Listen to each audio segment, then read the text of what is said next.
सबसे पहले हम लोग कपड़े को इस तरह से डबल फोल्ड कर लेंगे।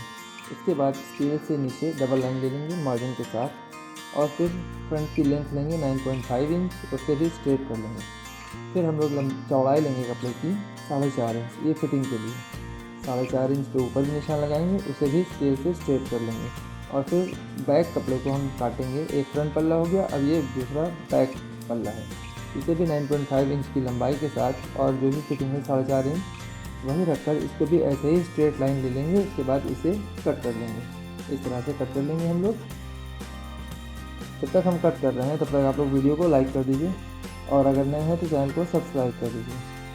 कट करने के बाद ये हमारा फ्रंट और बैक दोनों ही कट हो चुका है। इसके बाद हम लोग इसका नेक काटेंगे। बेबी नेक छोटा सा होना चाहिए तो छोटा सा नेक अपने हिसाब से आप लोग काट सकते हैं। मैं यहाँ पे 4.5 इंच नेक काट रहा हूँ। ये है फ्रंट का नेक और इसके बाद हम लोग काटेंगे बैक का नेक। बैक का नेक फ्रंट से भी छोटा होगा, सेम 2.5 इंच की चौड़ाई के साथ और पीछे छोटा सा 2.5 इंच की चौड़ाई और 2 इंच की गहराई के साथ इसका बैक नेक काट लेंगे।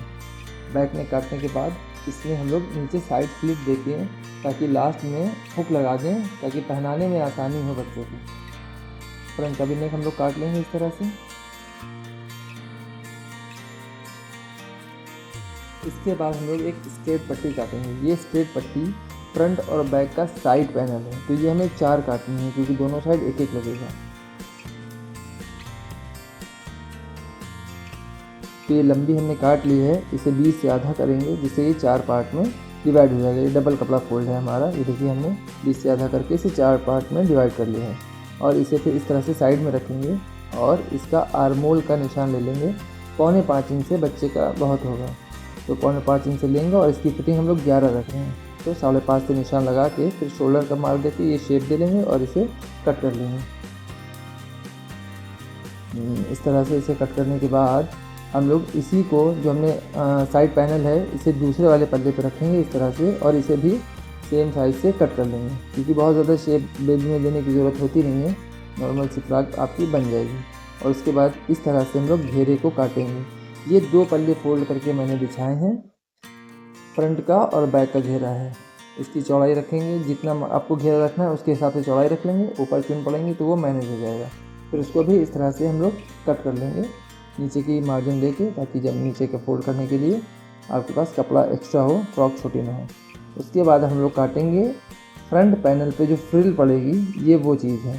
तो ये कपड़ा 4 टाइम फोल्ड है, पहले डबल फोल्ड था फिर उसको एक टाइम और फोल्ड करके इसे स्लीव्स की जिस हिसाब से कटता है लमसम उसी शेप में हम लोग इस तरह से काटेंगे और साइड से भी खोल लेंगे। ये 4 पल्ले हैं। देखिए कटिंग हमारी अब पूरी कंप्लीट हो गई। अब करते हैं स्टिचिंग। स्टिचिंग में हम लोग जो स्लीव्स पैटर्न काटा था उसमें फ्रिल डालेंगे, स्ट्रेट वाले पार्ट में फ्रिल डालेंगे इस तरह से। देखिए दोनों पार्ट में फ्रिल पड़ गई और रख लिया। अब हम लोग बनाएंगे बैक नेक। बैक नेक की पट्टी इस तरह से हम लोग लगा लेंगे, बैक नेक को भी कंप्लीट कर लेंगे।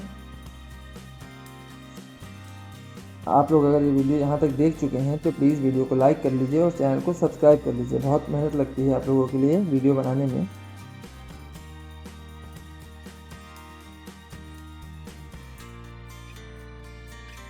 उसके बाद हम लोग इस तरह से साइड में लेस लगा लेंगे। लेस हम लोग दोनों साइड लगाएंगे, उल्टा पल्ला नीचे रखेंगे और सीधा पल्ला ऊपर रखेंगे। इस तरह से हम लोग लेस लगाएंगे। दोनों पल्ले में लेस लगाने के बाद हम लोग स्लीव्स वाला जो पैटर्न जिसमें फ्रिल डाली थी वो सेंटर से आधा उधर और आधा इधर कर कर इस तरह से सिल लेंगे।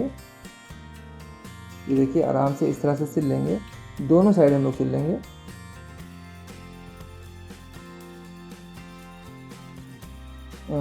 पल्ले का ध्यान रखना हमें कि आधा उधर हो आधा इस तरफ हो।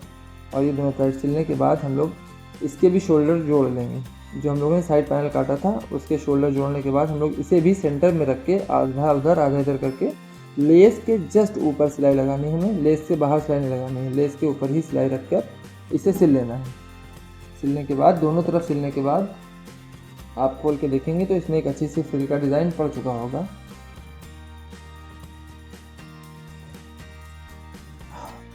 सिलने के बाद हम लोग इस पर ऊपर से भी एक कगरी सिलाई लगा लेंगे ताकि फिनिशिंग अच्छी आ जाए। उसके बाद हम लोग घेरा जोड़ेंगे। घेरा जोड़ने में आपको बस अपने हिसाब से फ्रिल डाल लेनी है। आपका जितना घेरा है उसी हिसाब से इसमें चून या प्लेट जो भी आपको ठीक लगे डाल सकते हैं। मैं छोटी छोटी प्लेट्स डाल रहा हूँ इसमें। बच्चों के लिए बहुत खूबसूरत लगती हैं इस तरह की प्लीट्स। दोनों पल्लों में डालूंगा, पहले फ्रंट में, उसके बाद बैक में भी इस तरह से डाल देंगे। उसके बाद हम लोग आर्मोल की पट्टी लगाएंगे। आर्मोल की पट्टी इस तरह से लगाएंगे और उसे पक्की कर लेंगे। ये देखिए, इस तरह से आर्मोल की पट्टी हम लोग पक्की कर लेंगे। साइड का एक्स्ट्रा कपड़ा निकाल के उसे डबल फोल्ड कर देंगे ताकि फिनिश हो जाए। इसके बाद हम लोग इसकी फिटिंग कर लेंगे। फिटिंग जो मार्जिन काटा था उसी मार्जिन से हम लोग सिलाई लगाएंगे। आपकी बेबी फ्रॉक की फिटिंग हो जाएगी। बस इस तरह से हम लोग फिटिंग कर लेंगे दोनों साइड। दोनों साइड फिटिंग करने के बाद हम लोग दामन के घेरे में इसके लेस लगाएंगे। रेड कलर की लेस आप हम लोग इस तरह से रख लेंगे। उल्टी इसलिए रख रहे हैं ताकि फिनिश आए। उसको डबल फोल्ड करके कपड़े को फिर से एक बार सिल लेंगे और वापस से सीधा करके एक सिलाई और लगा देंगे। इससे फिनिशिंग अच्छी आएगी, कोई रेशा वेशा निकलेगा नहीं आपका। ये देखिए, इस तरह से सिल लेंगे। अच्छी सी फ्रॉक आपकी बेबी फ्रॉक तैयार हो जाएगी। इसके बाद नेक में हम लोग पट्टी लगा लेंगे। नेक की पट्टी हम लोग जैसे आर्मोल की पट्टी लगाई थी वैसे ही नेक की पट्टी लगा लेंगे। इसे डबल फोल्ड करके फिनिश कर लेंगे। अब आपकी बेबी फ्रॉक ऑलमोस्ट तैयार हो गई है, बस प्रेस मारना है।